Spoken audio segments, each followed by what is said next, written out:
Kama watu tutakuwa kitu hiki kimoja, viki hakula hapa petu shani itakuwa hatuna. Kwa nini tusikuuzieni nye?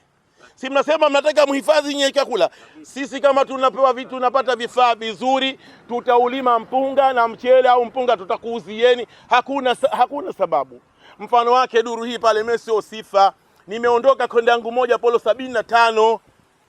Sijaienda nyingine. Sasa wewe nifikirie Polo 75 metazimaliza kweli? Msimu huu nimeingia tena kulima konde zile zile. Haya nikipata 10 tu 70 nikauze. Lakini kwa uduni tulionao na hali mbaya tulionayo ya umaskini, tuoneeni huruma, muondoke hapa kama mnavyotuonea huruma. Pembejeo nikoga kwenye pembejeo tu. Matekezeo mpaka sasa hivi tunaona picha ikiwa hivi hivi, tutafaidika sote, wananchi wachane na waliokuwa si wachane. Ujio huu namshukuru Mwenyezi Mungu, ni mzuri sana waliokuja. Kwa hivyo tunafurahi na maneno mazuri, kama vile mama naye maneno yake aliyozungumza vile ni mazuri, yametia sura na picha nzuri, ambao kama anayopita maneno yake kwa sisi tunasema anapita kitauhidi, anakwenda kwa Mwenyezi Mungu.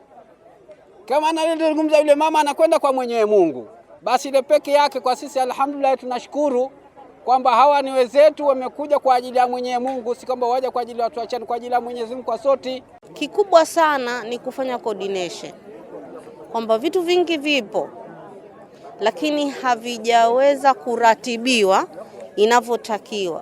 Kwa hiyo tutakachofanya sio kitu kigumu au kipya, lakini ni kusaidia sasa kuratibu ili vile vinavyotakiwa kufanyika kwanza na vingine kufuata, ndivyo ambavyo tunaweza kuvifanya.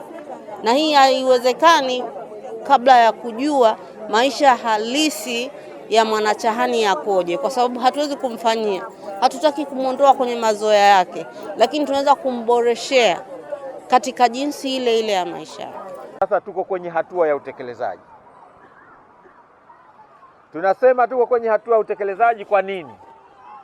Tumeshaunda vikundi tayari. Kama tumeshaunda vikundi kwa maana ushirika, tuko kwenye hatua za usajili.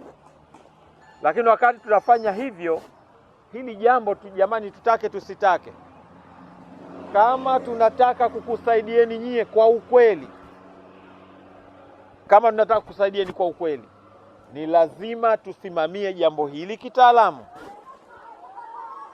Kama tunataka kufanya siasa tuondoke, basi tutaleta matrekta mawili, tutaondoka, hata kwa maisha. Hatutaki kufanya siasa, tunataka kusaidia. Tusaidie kujenga sekta hii ya kilimo iwe endelevu. Na ili iwe endelevu, maana yake lazima iandaliwe mikakati thabiti itakayojenga uendelevu. Na kujenga uendelevu maana yake nini? Maana yake tutengeneze ajira ndani ya hiki kilimo mnacholima, watoto wetu watengenezewe ajira humu. Ndicho kilimo cha sasa. Zitatengenezwa vipi ajira? Hapo sasa tutakupeni fursa muzungumze na wataalamu. Dada yetu hapa, yeye ni mtaalamu, ni mwalimu wa chuo kikuu. Ni mwalimu chuo kikuu kinaitwa SUA. Kwa wale wanaojua vyuo, kiko Morogoro, kinaitwa Sokoine University of Agriculture kwa kizungu. Kiswahili chake ni chuo cha kilimo cha Sokoine, chuo kikuu cha kilimo cha Sokoine. Yeye ni profesa wa kilimo, ameshaandaa andiko, na yeye ndio mwenye ile dhana, wazo lile ambalo kule sasa hivi limetayarishiwa mradi kule bara, wanauitaje?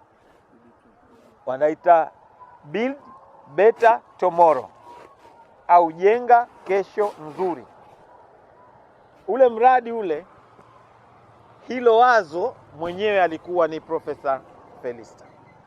Kwa sisi tuliona kwamba nyinyi kama wakulima wetu, akusikieni vipi mnafanya sasa, aingize utaalamu na ujuzi wake, ataandaa taarifa itakayotusaidia sisi kuweka vizuri andiko letu la mradi, mradi ambao sasa ndio unakuja kuondoa changamoto yenu ya kilimo. Kwa sasa Mzee Msikito ataendelea kutusema sana, kwa sababu bado hatujaweka mfumo thabiti, usimamizi mahiri, utaalamu wa kutosha kwenye hili jambo letu. Tunazo programu mbalimbali kama mnavyoona, tumeshirikisha wadau mbalimbali. Lengo na mazumuni, tunataka kilimo kilete tija, lakini wanachaani sasa waseme kilimo hichi kinaweza kwenda kuwatengenezea fedha, lakini pia hata vijana wetu ambao kwa kiasi kikubwa wameachana na kilimo, basi warudi kwenye kilimo waweze kulima zaidi. Serikali haiwezi kuajiri kila sekta ya serikali. Sisi kama viongozi tumeona kuna haja kwamba hizi rasilimali ambazo tayari tulizokuwa nazo, lakini kwa kiasi kikubwa serikali yetu imefanya kazi kubwa mno, basi tuone ni namna gani kilimo hichi kinaleta tija, lakini pia tukakiongezea thamani ili wakulima wetu waweze kutengeneza fedha, lakini pia tuweze kuwa na mchele wa kutosha ambapo wakulima wetu wataweza kula mchele, lakini pia mwingine utakaobakia basi uende sokoni.